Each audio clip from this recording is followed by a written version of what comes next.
Côte d'Ivoire, Ouattara face au peuple, l'homme providentiel ou simple stratège politique? Côte d'Ivoire. Terre d'hospitalité, de courage et de contraste. À 10 jours d'une élection présidentielle décisive, le pays se prépare à écrire une nouvelle page de son histoire politique. Dans les rues d'Abidjan, Bouaké, Bondoukou ou Sandégué, la ferveur électorale s'installe. Les couleurs des partis tapissent les murs, les voix s'élèvent, les promesses se multiplient. Mais au milieu du tumulte et des discours de campagne, une phrase résonne comme un coup de tonnerre. Alassane Ouattara est l'homme providentiel qu'il faut reconduire à la tête du pays. Ces mots ne viennent pas d'un membre du RHDP, mais de Chérif Ahmed Aïdara, président du Rassemblement démocratique ivoirien, RDI. Pour certains, c'est un soutien stratégique. Pour d'autres, un signe fort, celui d'un ralliement au nom de la stabilité. Le message de Chérif Ahmed Aïdara. Dans un contexte de tension préélectorale, Chérif Ahmed Aïdara a choisi la voie de la paix. Face aux manifestations, aux heurts et à la méfiance entre camps politiques, il lance un appel. Renonçons à la violence, dépassons les clivages partisans, et privilégions l'intérêt national. Une déclaration rare dans un paysage politique souvent polarisé. Aïdara n'a pas mâché ses mots. Peu importe celui qui tient le gouvernail, disait-il, si ses actions concourent à améliorer la vie du peuple, nous devons lui apporter notre soutien. Pour lui, être pro-Côte d'Ivoire vaut mieux qu'être pro-Gbagbo, pro-Ouattara ou pro-Soro. Ce discours a suscité autant d'admiration que de critiques. Certains y voient un courage politique. D'autres, une stratégie de repositionnement. Mais une chose est sûre, Aïdara remet au centre du débat une idée essentielle, celle de la stabilité comme fondement du développement. Durant 15 années de gouvernance du RHDP, le pays a connu des chantiers majeurs, infrastructures, routes, ponts, universités, et un retour progressif de la confiance internationale. Aïdara le reconnaît. Sans dire que tout va bien, on ne peut nier les progrès accomplis. Ouattara n'est pas l'ennemi du peuple.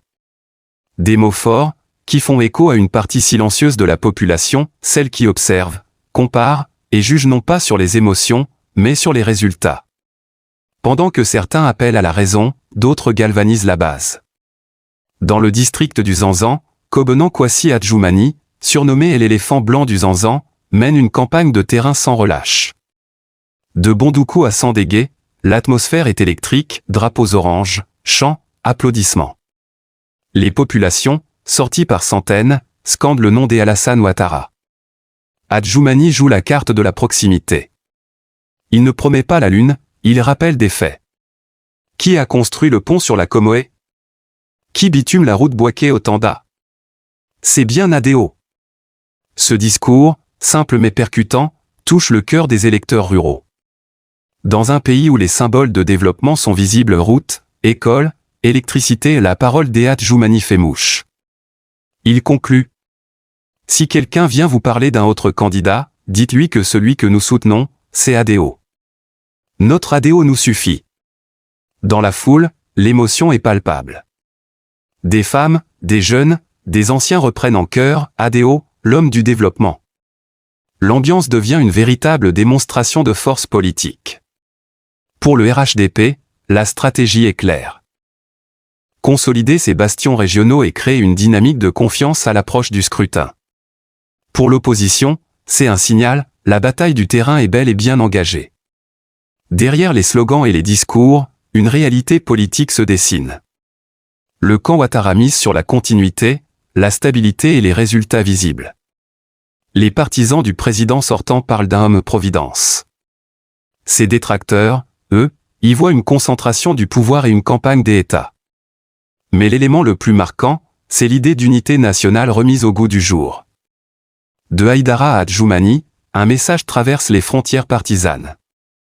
La Côte d'Ivoire doit avancer ensemble, ou ne pas avancer du tout. Dans un pays encore marqué par le souvenir des crises de 2002 et 2010, ce discours trouve un écho particulier. Pour beaucoup des Ivoiriens, la peur du chaos vaut parfois plus que le rêve du changement. Et c'est là, peut-être, la véritable force d'Alassane Ouattara, celle d'incarner non pas une idéologie, mais une forme d'ordre et de continuité. Au soir du 25 octobre 2025, les urnes parleront. Les chiffres trancheront.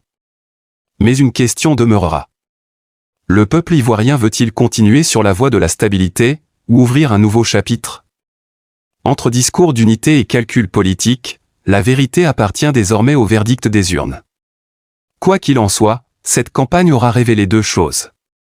D'abord, la maturité croissante de la classe politique ivoirienne, capable d'appeler à la paix malgré les divergences. Ensuite, la puissance du terrain, ce lieu sacré où se décide toujours l'avenir des nations africaines. L'homme providentiel? Peut-être. Mais en politique, la providence n'existe pas sans le peuple. Et c'est le peuple ivoirien, seul, qui décidera de son destin. Vous suivez l'Œil des Afrique TV, la chaîne d'engagement et d'analyse du continent. Abonnez-vous, partagez cette vidéo, et laissez votre opinion. Ouattara, providence ou stratégie? Le débat est ouvert.